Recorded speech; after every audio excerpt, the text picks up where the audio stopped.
कृष्णा हरे कृष्णा कृष्ण कृष्णा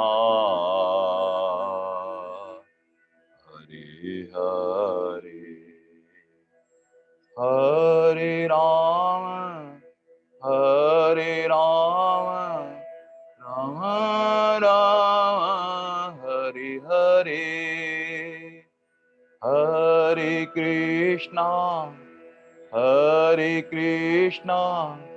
कृष्णा कृष्णा हरे हरे हरे राम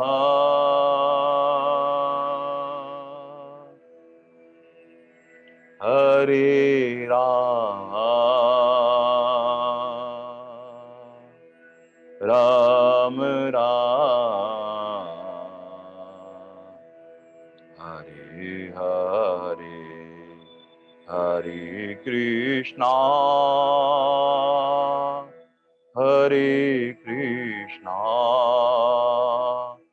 कृष्ण कृष्णा हरे हरे। ओम श्री परमात्मे नमः। वसुदेव सुतं देवं कंसचाणूरमर्दनं देवकी परमानन्दं कृष्णं वन्दे जगद्गुरु। अजोऽपि सन्न्यवात्मा भूतानामीशरोऽपि सन् प्रकृतिं स्वामिधिष्ठाय सम्भवामि आत्मया। यदा यदा हि धर्मस्य ग्लानिर्भवति हि भारत अभ्युत्थानम् अधर्मस्य तदात्मानं सृजाम्यहं परित्राणाय साधूनां विनाशाय च दुष्कृतं धर्म संस्थापनार्थाय संभवामि युगे युगे। जन्म कर्म च देह एवं यो वेति तत्तः तत्तदेहं पुनर्जन्म नेति मामेति योजनम् वीतराग वैक्रोधा मन्मया मामुपाश्रिता बहो ज्ञान तपसा भूता मद्भाव मांगता वसुदेव सुतं देवं कंसचाणूरमर्दनं देवकी परमानन्दं कृष्णं वन्दे जगद्गुरु। श्रीकृष्णं वन्दे जगद्गुरु। हे नाथ हे मेरे नाथ मैं आपको भूलूं नहीं। हरिशरण अनंत कोटि ब्रह्मांड नायक परापर परब्रह्म भक्त वांछा कल्प तरु शरणागत वत्सल भगवान श्री कृष्ण के श्रीमुख से निसृत वो दिव्य वाणी जिसको सुनने मात्र से साधक को एक शांति मिलती है। कुरुक्षेत्र की पावन भूमि पर भगवान अर्जुन पर कृपा करते हुए इस दिव्य ज्ञानी का प्रसाद अर्जुन को दे रहे हैं। पर अर्जुन कौन है? पहले दिन से ही हम जानते हैं कि अर्जुन वही है जो जिज्ञासु है, लालसू है, पिपसु है, जो इसी जन्म में भगवत प्राप्ति चाहता है। तो हम सब साधक अर्जुन की पंक्ति में बैठने वाले वो सभी साधक हैं। और भगवान अर्जुन पर कृपा कर रहे हैं तो हमारे पर भी भगवान कृपा कर रहे हैं। हमारा जीवन कैसे उस परमात्मा के पथ पर अग्रसित होता चला जाए और इसी जन्म में हम भगवत स्मरण करते हुए भगवत प्राप्ति करें। यह ऐसा भगवान ने कुरुक्षेत्र की भूमि पर अनेक प्रकार के युद्ध चल रहे हैं, ऐसे हमारे जीवन में भी भीतरी काम, क्रोध, लोभ, मत्सर, राग, द्वेष, इतनी सेनाएं खड़ी हुई हैं और उनका सेनापति अहंकार सबके साथ। तो जैसे जैसे हमारे भीतर से अहंकार समाप्त होता चला जाएगा, तैसे तैसे ये सारी सेनाएं पराजित होती चली जाएगी। भगवान ऐसी ही दिव्यवाणी से अर्जुन को एक एक अध्याय से जो यात्रा प्रारंभ हो रही थी, अब वो ज्ञान विज्ञान योग के बारे में बताना चाहते हैं। भगवान तो अंतर्यामी है, भीतर बैठे बैठे सब कुछ जानते हैं। अर्जुन के मन में ऐसा भाव चल रहा था। छठे अध्याय में आत्म संयम योग में भगवान ने कहा था तू योगी बन जा। तब अर्जुन के मन में ये प्रश्न आया कि भगवान, योगियों में कौन सर्वश्रेष्ठ है?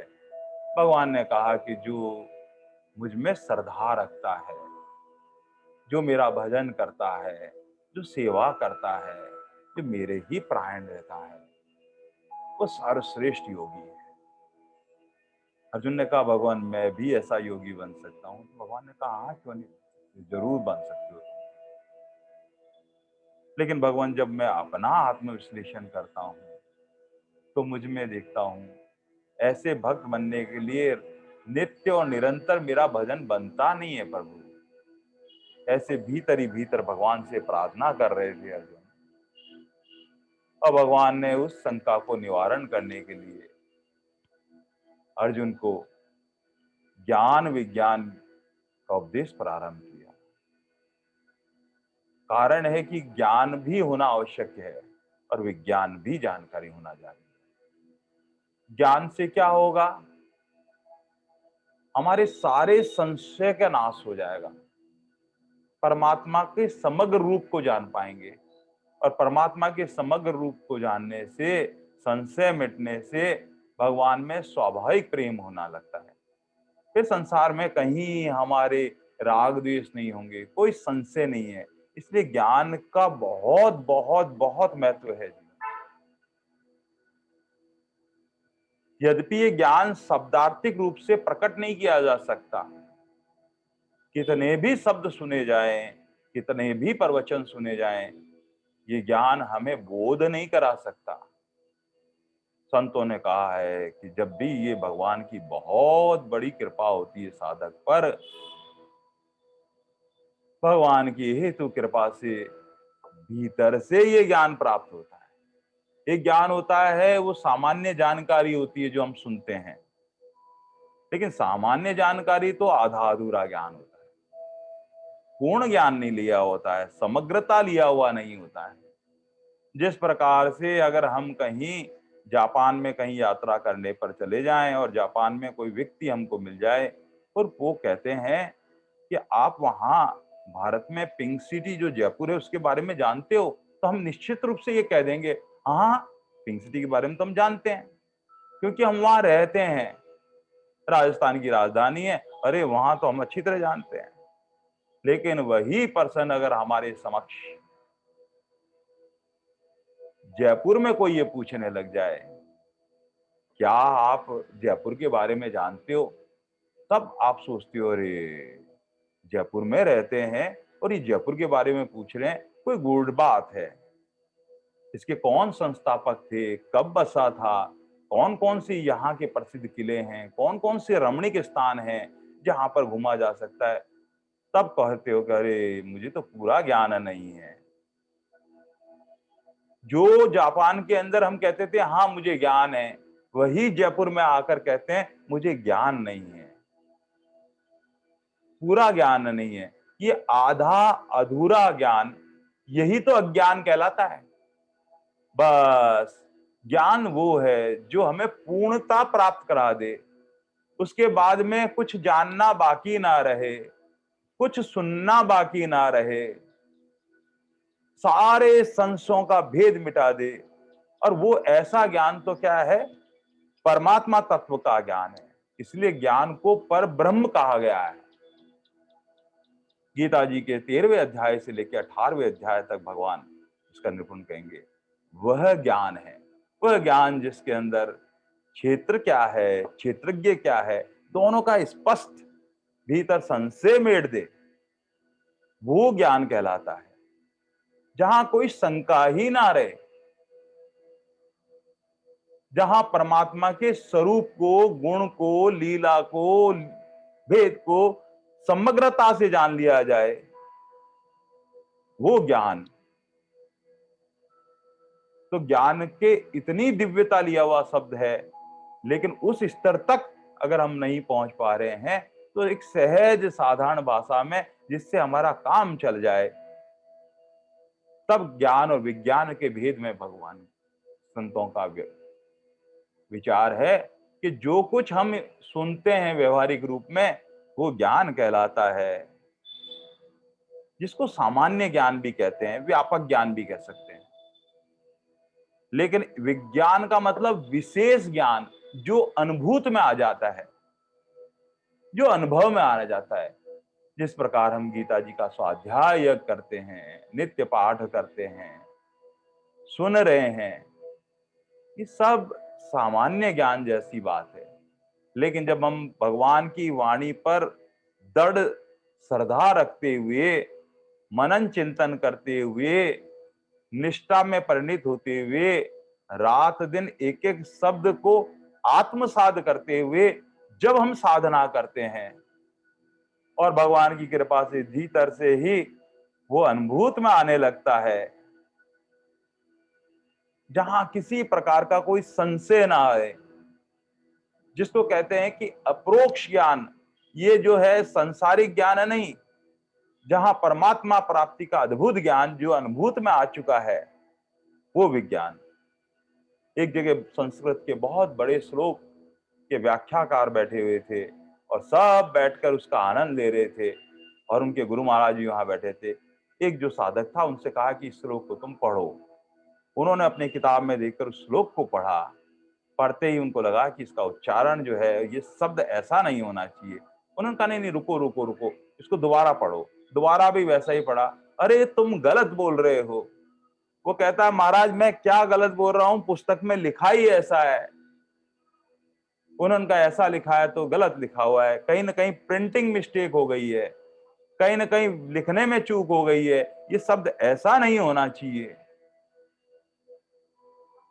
इसका मतलब जो गुरु सदगुरु थे वो उनको उस शब्द का अप्रोक्ष ज्ञान था, वो दिव्य ज्ञान था जहां रोक दे वो पूर्णता लिया गया, जहां कहीं संशय ही नहीं रहे, वो विज्ञान जो अनुभूत में आ चुका है। तो भगवान ने यहां पर यही ज्ञान होना एक सामान्य भाषा के लिए, ज्ञान शब्द बहुत उच्चता लिया हुआ है। हमारी स्थिति जब तक वहां तक नहीं पहुंचे तब हम इसको तब तक सामान्य ज्ञान या व्यापक ज्ञान कह सकते हैं। जैसे एक नई नई कोई बहू आती है घर में, और आने के बाद में जब रसोई में प्रवेश करती है तो सासू माँ कहती है कि बहू के हाथ से कोई शुभ जो है आज कोई ना कोई व्यंजन बनना चाहिए। और बहू से कहते हैं कि अरे तुम क्या बना सकती हो, चलो सबसे पहले राजस्थान की जो लापसी होती है, जो दलिये से बनती है, बहुत स्वादिष्ट, ठाकुर जी के वही भोग लगना चाहिए और सबको वो बनाओ। अब बहू ने लापसी के बारे में यूट्यूब पे सुन रखा था, फिर वो तुरंत फोन करती है अपनी माँ को, माँ लापसी बनानी है, आप बताओ ना, मैंने तो कभी पहले बनाई नहीं। तो माँ ने कहा कि 2 कटोरी जो है वो दलिया ले लेना, उसमें इतनी चीनी ले लेना, और एक प्रेशर कुकर में उसको थोड़ा सा घी में भून लेना, और भून के और फिर उसको बंद कर देना और लापसी तैयार हो जाएगी। उसने सुन तो लिया ज्ञान को सारा, और उसने वैसा ही करा और सीटी बजा दी। खोला तो अंदर से सारी लापसी जली हुई थी, क्योंकि सुना हुआ ज्ञान तो आधा अधूरा ज्ञान था, उसने उसमें पानी ही नहीं डाला था। तब माँ से कहा माँ वो तो सारा जल गया है। अरे माँ ने कहा इतना तो ज्ञान होना ही चाहिए कि ये सब कुछ करने के बाद में सही मात्रा में उसमें पानी भी डालना है। ये जो कला है ये अनुभूत में आ जाती है जब बनाते बनाते बनाते बनाते बनाते ऐसे ही परमात्मा तत्व का ज्ञान हम सुनते सुनते सुनते सुनते सुनते, सत्संग करते करते करते, हरि नाम करते करते, सेवा करते करते करते करते, एक दिन ऐसी स्थिति आ जाती है भगवान की कृपा से कि जैसे कुएं में से जल ऊपर आने लगता है, वैसे ही भीतर से ज्ञान प्रकट होने लगता है। भगवान उस ज्ञान की बात कर रहे हैं ये संतों के श्रीमुख से सुना हुआ प्रसाद है। ऐसा वो ज्ञान होता है जहां उसको प्राप्त करने के बाद में कहीं किसी प्रकार का संशय नहीं रहता है, किसी प्रकार का भ्रम नहीं रहता है, वो दिव्य ज्ञान है। और ज्ञान यहाँ पर जो है परब्रह्म का स्वरूप भी कहलाता है, अर्थात निर्गुण निराकार तत्व का ज्ञान होना। वहां निर्गुण निराकार तत्व में उनका क्या प्रभाव है, क्या महात्म्य है, ये सारा रहस्यपूर्ण जान लेना ज्ञान है। विज्ञान का मतलब यहाँ सगुण साकार से यहाँ पर भगवान वर्णन करते हैं, और सगुण साकार में भगवान की लीला को जानना, भगवान के रहस्य को जानना, भगवान के स्वरूप को जान जाना, ये सब जो है विज्ञान है। लेकिन और संतों का भाव इसके अंदर है कि ज्ञान विज्ञान को अच्छी तरह जानना चाहिए। ज्ञानेश्वरी गीता के अंदर और एक उच्च कोटि का भाव संत देते हैं, और वहां देते हैं कि ज्ञान जो है वो सत्य चित्त और आनंद, वो चित्त जो है वह ज्ञान स्वरूप है। आनंद हमको सबको पता है, वो चित्त में जो मेमोरी कार्ड में वो ऐसा ज्ञान जहां सारे संशय मेट देता है, वो दिव्य ज्ञान है। और वहां कहते हैं विज्ञान, विज्ञान की चमत्कार से चारों तरफ भौतिक सृष्टि दिखाई दे रही है। इस भौतिक सृष्टि में सर्वत्र हमारे ठाकुर जी दिखने लग जाए, वासुदेव सर्वन की अद्भुति हो जाए, ये सब कुछ जो संसार में पंच भौतिक तत्व का दिखाई दे रहे हैं, वहां कण कण और जन जन में मेरे ठाकुर जी हैं। ये विज्ञान, जहां साइंस की टेक्नोलॉजी खत्म हो जाए और परमात्मा सर्वत्र दिखाई देने लग जाए, वो विज्ञान है। और भगवान ने ये पहले ही श्लोक में ऐसा अद्भुत जो है अर्जुन का प्रश्न था, और भगवान ने कहा कि मैं समग्र रूप में सुनना चाहता हूं, ऐसा दिव्य ज्ञान जो समग्र रूप से मुझे है, हे भगवान मुझे आप बताइए। भगवान कहते हैं, मैं आसक्त मना पार्थे योग युंजनम मदासरे असंशय समग्र माम यथा यशसि तस्य सुन। भगवान सुनाने वाले हैं, भगवान कृपालु हैं, भगवान दयालु हैं। भगवान इतने प्रेम से, क्योंकि अर्जुन जो है सच्चा जिज्ञासु है, साधक है, उसके लिए भगवान कृपा करते हैं। और भगवान कहते हैं तू मेरा सखा और भक्त है, इसलिए तू इसको सुन। और भगवान जब बताने वाले हैं तो मैं तुझे प्रत्यक्ष रूप में जैसे हाथ में किसी रत्न को रख देते हैं, बस वैसे ही तुझे स्पष्ट बोध करा दूंगा। तू देख भी सकता है, छू भी सकता है, अनुभव में भी ला सकता है, और को बता भी सकता है, जिसके अंदर किसी प्रकार का कोई संशय ना हो। यहाँ शब्द है असंशय समग्रम माम, उसको जानने के बाद में कुछ भी जानना बाकी नहीं रहता है, वह असंशय समग्रम माम। ऐसा दिव्य ज्ञान भगवान अर्जुन को देना चाहते हैं। भगवान कहते हैं कि मैं तेरे लिए विज्ञान सहित तत्व ज्ञान को संपूर्णता से कहूंगा, जिसको जानकर संसार में कुछ भी जानने योग्य शेष नहीं रहेगा। अभी तक तो हमारी ये स्थिति है कि जितना सुनते हैं उस आधे अधूरे ज्ञान को हम पूरा मान लेते हैं और अपने आप को ज्ञानी मानने लग जाते हैं। न्यूटन ने, हम साइंस में पढ़ते हैं तो वहां 3 जो सिद्धांत दिए हैं, Newton first law, second law and third law. तो न्यूटन इतना विद्वान ज्ञानी, सब लोग उसके पास में आए और उनसे कहने लगे, अरे आपका ज्ञान तो बहुत उच्च कोटि का है।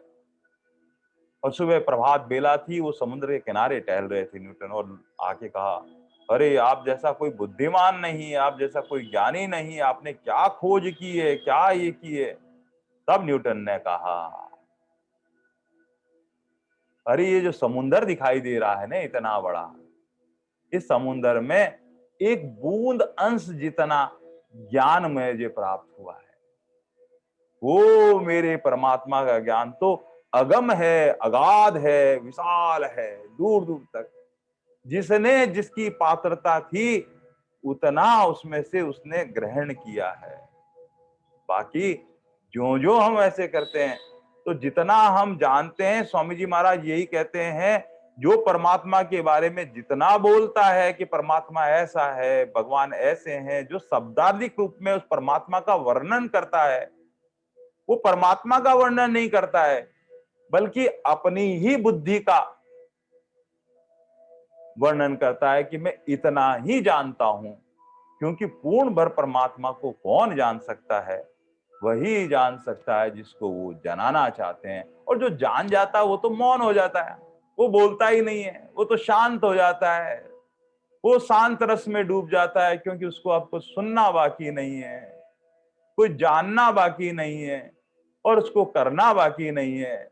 वो तो समग्रता को लिया हुआ है, वो भीतर ही भीतर उस ज्ञान के समुद्र में डूबकर आनंद में निमग्न रहता है। तो ऐसी स्थिति में फिर उनको कौन वर्णन करे, कौन शब्दों से बताए?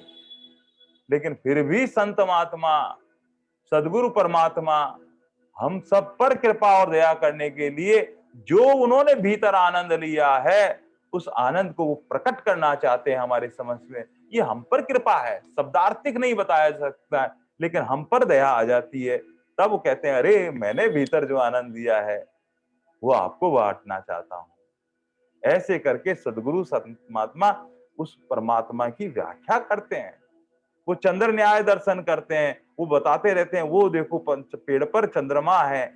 शब्दार्थ रूप में इतना ही बताया जा सकता है, दर्शन तो भगवान की कृपा से ही होते हैं, वो साक्षात्कार भगवान की कृपा से ही होता है। वो आत्म साक्षात्कार अनुभव में आना वो भगवान हेतु कृपा करते हैं हम पे, तब वो दर्शन होते हैं। बाकी शब्दार्थिक रूप में पेड़ की उच्चतम डाली को बताया जा सकता है, और संत महात्मा वही करते हैं। भगवान अर्जुन से कहते हैं कि अरे अर्जुन, मैं तुझे ऐसा दिव्य ज्ञान दूंगा जो कुछ भी शेष नहीं रहेगा, फिर कुछ जानना बाकी नहीं रहेगा। तब अर्जुन के मन में प्रश्न आया, भगवान इतना दिव्य ज्ञान जो समग्रता का लिया है और आप बताने वाले हो, और हम जैसे जिज्ञासु हैं जो थोड़ा बहुत जानना चाहते हैं, तो सारे लोग सुख आनंद की अनुभूति तो चाहते हैं और आप उसको प्रदान करना चाहते हो, तो सब लोग क्यों नहीं उसको प्राप्त कर लेते हैं परमात्मा? तब भगवान कहते हैं, अरे अर्जुन, मुझको कौन चाहता है? सब मुझसे चाहते हैं। जो भी आता है वो मुझसे कुछ न कुछ चाहता है।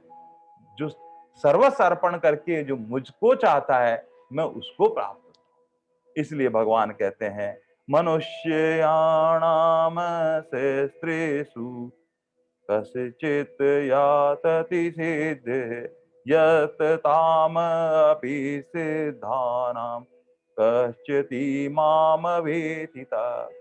भगवान कहते हैं कि हजारों मनुष्य में से कोई मेरी एक प्राप्ति के लिए यत्न करता है, और यत्न करने वाले में कोई योगी मेरे परायण होकर मुझे तत्व से यथार्थ रूप से जानता है। तो भगवान के समक्ष अर्जुन से कहा कि भगवान, हम आपको समग्रता से कैसे जान सकते हैं? आप कृपा करो ना भगवान। तब भगवान कहते हैं, अरे अर्जुन, मेरी जो प्रकृति है उसे भी जानो। ज्ञान की थोड़ी बहुत आवश्यकता है, और वो थोड़ी बहुत आवश्यकता वो यही है कि मैं कौन हूं, श्री कृष्ण कौन है, कैसे उनके प्रेम को प्राप्त किया जा सकता है, कैसे उनके चरणों में हमारी मन और बुद्धि लग सकते हैं, कैसे हमारा आत्म कल्याण कर सकते हैं।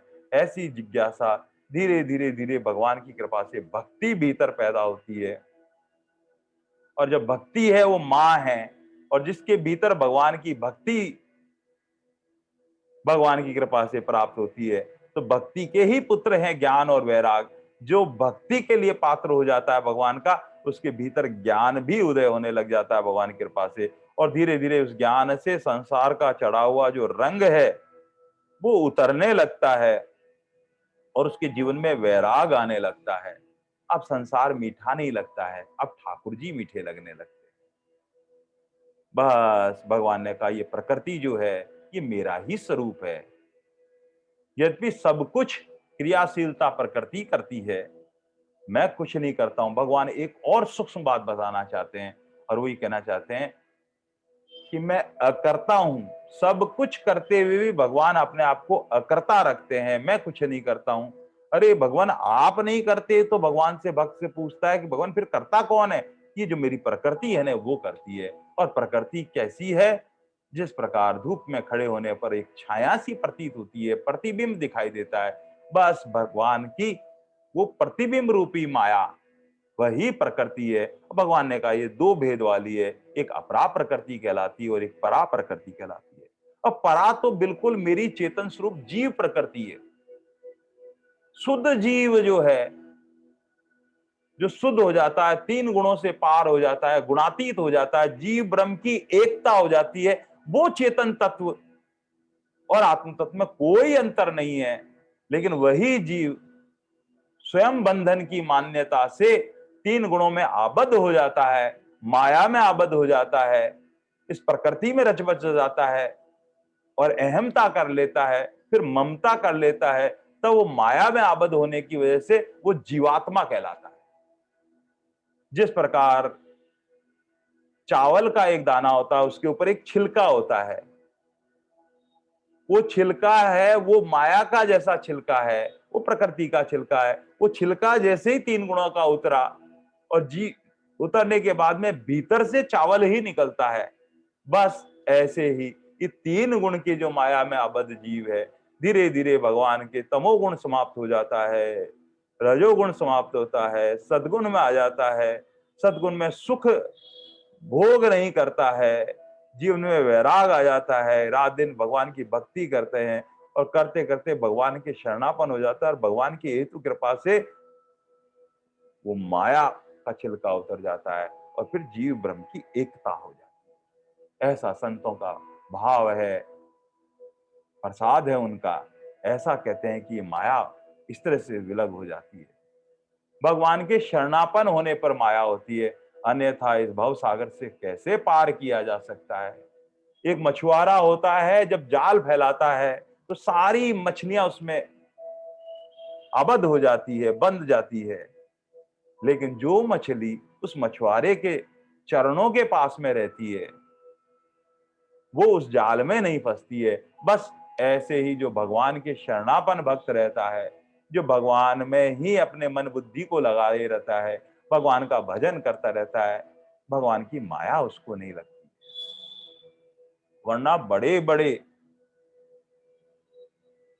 संत महात्मा जो कहीं भीतर कोई कामना, अहंकार या अभिमान रह गया है और वो भगवान उनको दूर करना चाहते हैं, उन पर कृपा करना चाहते हैं, कई बार माया उनको कहते हैं अरे माया तुम जाओ। और कौन माया के चक्कर में नहीं आया? कथाओं में हम सुनते हैं ब्रह्मा जी माया के चक्कर में आ गए, नारद जी माया के चक्कर में आ गए। बड़े बड़े ऐसे उदाहरण हैं जहाँ सब माया के चक्कर में आते हैं। वो एक लीला आते, गरुड़ जी जो है, भगवान से विलग मानना, परमात्मा को मनुष्य बुद्धि से जानना, माया से आबद्ध हो जाना। सदगुरु को परमात्मा से विलग मानकर एक सामान्य मनुष्य मान लेना माया में आबद्ध कर देता है। जो सदगुरु में भी परमात्मा को देखता है और भगवान में भी सब कुछ भगवान को ही देखता है, और अगर वो नहीं समझ में आता तो कहता है कि ये मेरी अज्ञानता है, ये भगवान की लीला है जो मेरी बुद्धि में नहीं आ रही है। सारे ज्ञान विज्ञान उसके भीतर ये बात बैठ गई है, उसने अनुभव से परमात्मा तत्व को जाना है। ऐसा ये अद्भुत भगवान कहते हैं कि इस प्रकार की मेरी अपरा प्रकृति है, वो अष्टा अपरा प्रकृति है। पृथ्वी, जल, अग्नि, वायु, आकाश, ये पंच महाभूत जो कहलाते हैं। उसके बाद में मन, बुद्धि और अहंकार, इस प्रकार ये 8 प्रकार की मेरी अपरा प्रकृति है। और उससे एक विलग जो है, जिससे सारा जगत धारण किया जाता है, कि जीवात्मा रूपी परा चेतन प्रकृति है। और दोनों जब मिलते हैं तब ये जीव की प्रकृति प्रारंभ हो जाती है। तो इस प्रकार से अपरा और परा प्रकृति के संयोग से ये सारी लीलाएं, संसार में क्रियाएं चलती रहती है। भगवान ने कहा, अर्जुन के मन में यही प्रश्न था, भगवान इस प्रकृति का भी कोई मूल है क्या? भगवान यही कहते हैं, ए तो गति नीनानि भूतानि सर्वाणि इते उपधारय अहम कर्तस्य जगत प्रभव पले तथा। ऐसा समझ कि संपूर्ण भूतों में दोनों प्रकृति को उत्पन्न होने वाले और मैं संपूर्ण जगत का प्रभव और प्रबल्य हूँ, अतः संपूर्ण जगत का मूल कारण मैं ही हूँ। भगवान इतनी कृपा करके अर्जुन को ये बताना चाहते हैं कि हे अर्जुन, समग्रता के जानने के लिए मूल कारण जो है, भगवान ने कहा छठे अध्याय श्लोक में, परा अपरा प्रकृति का मूल कारण मैं ही हूं। ये सूक्ष्म प्रकृति जिसके अंदर पंच महाभूत और सूक्ष्म प्रकृति और उसके अंदर अपने जो है मन, बुद्धि और अहंकार, इनमें कामना पैदा हो जाती है मन में, और स्थूल पंच महाभूतों का संयोग संयुक्त होती है और फिर सारी सृष्टि का विस्तार होने लगता है। और इस विस्तार में ये जीव रूप जो है, चार प्रकार के जो जीव है, जरायुज, अंडज, स्वदेश, रुद्विज, आगे भगवान विस्तार से एक एक जीव के बताते, इस प्रकार 84 लाख योनियों में बन जाती है। सब कुछ जानने के बाद में मूल बात यही है, अंत में भगवान में ही सब कुछ लीन हो जाता है। भगवान से ही उत्पन्न होती है और भगवान में ही लीन हो जाना, इसका जिसको बोध हो जाता है उसको ज्ञान कहते हैं। और लेकिन सब कुछ परमात्मा का ही स्वरूप है, बस इसी को विज्ञान कहते हैं। सबके कारण जो है, भगवान ने कहा इस प्रकार ये अष्टा प्रकृति, परा अपरा प्रकृति दोनों मिलकर भगवान का स्वरूप है। भगवान 7वें श्लोक में कहते हैं, भगवान अपने स्वरूप की और व्यापकता का वर्णन करते हैं और भगवान कहते हैं, मत परतमन अन्यत किंचित अस्तित धनंजय मय सर्वस्वइदं प्रीतम सूत्रे मणिगणायम्। भगवान कहते हैं कि मेरे सिवा इस जगत का कोई दूसरा कारण और कार्य नहीं है। जिस प्रकार पुराने जमाने में हम देखते थे, एक माला होती थी, वो किससे बनती थी? रुई जो होती है, सूत के धागे से वो मणिये बनते थे। सफेद सफेद से मणिये होते हैं जिसके अंदर सूत के धागे से बने होते थे, और उन मणियों में वो धागा जो होता है वो भी रुई का बना हुआ होता था। तो सब कुछ माला में दिखने वाला वो रुई होती है जो सूत के रूप में सब है। बस ऐसे ही सारी सृष्टि के अंदर कण कण और जन जन में व्याप्त होने वाले हमारे ठाकुर जी हैं। ऐसा जिसको भीतर से बोध हो जाता है, वो परमात्मा के समग्र रूप को भगवान बताना चाहते हैं। बस ये वैसे ही है जैसे बीज होता है, बीज से अंकुरित होता है, पल्वित होता है, पुष्पित होता है और उसमें एक दिन फल लग जाता है, वो फलित हो जाता है। फल में क्या होता है? फिर एक बीज होता है, फिर वो बीज वापस एक नए पौधे को जन्म दे सकता है। बस जहां बीज से यात्रा शुरू हुई, पल्वित हुआ, पुष्पित हुआ, फलित हुआ, फिर बीज बना, बस ऐसे ही घूम फिर कर सब कुछ वासुदेव सर्वम है। ऐसे हम सोने के जो गहने देखते हैं, चैन देखते हैं, उसके अंदर जो सोने के मोती कहीं बने होते हैं, उसमें चैन के रूप में भी कहीं ना कहीं जो धागे में पिरोया हुआ होता है वो भी सोना ही होता है। बस भगवान ऐसे कहते हैं, सबका मूल कारण यही है। लेकिन क्या परमात्मा ने ऐसा खेल रच रखा है कि हम इस बात को सहजता से जान नहीं पाते हैं। वरना तो हमारे ठाकुर जी सबके हृदय में विराजमान हैं। इसीलिए संत महात्मा कहते हैं, सब घट में रहो साइया सुनी सेज न कोई, बलिहारी वा घट में जामे प्रकट हुए। सब में मेरा परमात्मा है, ऐसा कोई जीव नहीं है जिसके अंदर हमारे ठाकुर जी नहीं है। तो फिर बोध क्यों नहीं होता है? सब में सोए हुए हैं। जो सत्संग करता है, जो भजन करता है, रात दिन परमात्मा का नाम स्मरण करता है, और उसके प्रभाव से क्या होता है? विवेक जागृत हो जाता है। और नाम स्मरण करने का भाव यही है कि मुखारविंद से निकलने वाले कान के माध्यम से भीतर जाके परमात्मा से निमग्न होने से धीरे धीरे धीरे नाम के प्रभाव से हमारे सारे विकार जन्म जन्मांतर के मिटने लगते हैं। अंतःकरण पवित्र होने लगता है, धीरे धीरे धीरे हमारा मन पवित्र होने लगता है, बुद्धि में एकाग्रता आने लगती है, चित्त शुद्ध हो जाता है और अहंकार खत्म हो जाता है। और फिर वो एक नाम ही भगवत नाम को प्रकट करने में सामर्थ्य रहता है। और जो संत महात्मा रात दिन भगवान का स्मरण करते रहते हैं आनंद से, धीरे धीरे नाम स्मरण करने से वो स्थिति कब बने कि जित देखूं तित शाम शाम, चारों तरफ बड़े ठाकुर जी ठाकुर जी ठाकुर जी दिखाई देने लग जाए। तब वो भगवान से जो जिसने जाना है वो यही कहता है, अरे कैसो खेल रचियो मेरे दाता, जित देखूं तित श्याम ही श्याम। कैसी भूल जगत में डारी, साबित करने करियो राम। बालक बन रोवण लाग्यो, माता बन पुचकारे तू। सब कुछ वही, बालक बनकर वही लीला करते हैं, वही रोते हैं और वही माँ के रूप में आकर हमें पुचकारने लग जाते हैं। कीड़ी में बन बैठियो, हाथी में मोटो तू। होय मगन मस्ती में डोले, माहौत बन बैठियो तू। सर्वत्र उस ठाकुर जी के दर्शन करना, उसमें चींटी में भी मेरे परमात्मा है, और वो हाथी में विशाल में उसमें भी आत्म रूप में मेरे परमात्मा है। सर्वत्र परमात्मा है।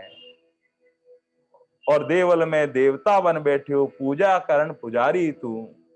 चोरी करन जब बाजे चोर चोरटो, खोज करन में खोजी तू। राम ही करता राम ही बढ़ता, सारो खेल रचायो तू। संत महात्मा बड़े प्यार से भजन को गाते हैं।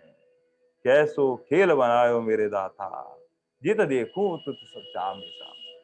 भगवान का भगवान की समग्रता का आपका वर्णन है। हमारे भीतर वैसी मन की स्थिति नहीं बनती है परमात्मा। ये मन क्या है कि सर्वश्रेष्ठता को चाहता है। एक गाड़ी सुंदर है, उससे और सुंदर गाड़ी चाहिए। एक कपड़ा सुंदर है तो उससे और सुंदरता चाहिए, और सुंदरता सुंदरता सुंदरता सुंदरता सुंदरता। और सबसे सुंदर तो मेरे ठाकुर जी हैं, मुरली मनोहर श्याम सुंदर, जिनकी छवि जिसने देख ली है, जो उनमें सर्वस्था में हो गया है, उसके भीतर आनंद है। तो भगवान ऐसी कोई कृपा करो ने, मेरा मन सर्वश्रेष्ठता की तरफ लग जाए।